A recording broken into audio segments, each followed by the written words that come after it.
Department of Homeland Security is taking this very seriously, because we are not going to allow soldiers like we saw in American streets last week to be gunned down at the hands of these foreign nationals who had the privilege of coming to the United States of America. And unfortunately, this is not the only example of a dangerous Afghan who was let in by Joe Biden, who went on to harm the American people. There was an Afghan national who was let into the country under the Biden administration through Operation Allies Welcome, who shot and wounded 2 Fairfax, Virginia police officers during a routine traffic stop. He was killed by return fire after declaring, quote, "I should have served with the explicitive Taliban."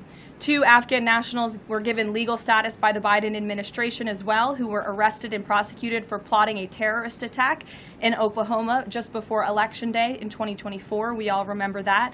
They possessed hundreds of rounds of ammunition and had pledged their allegiance to ISIS.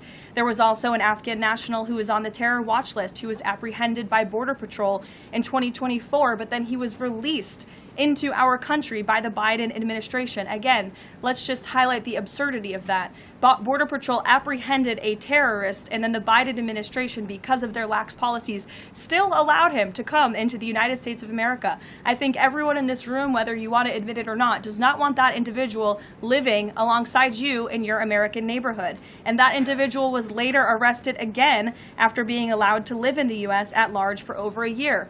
Another one, a criminal illegal alien from Afghanistan, was arrested by ICE in 2025, convicted of second-degree assault, was previously allowed to stay in the country by the Biden administration. I have several more examples here. I'm happy to provide them to anyone in this room.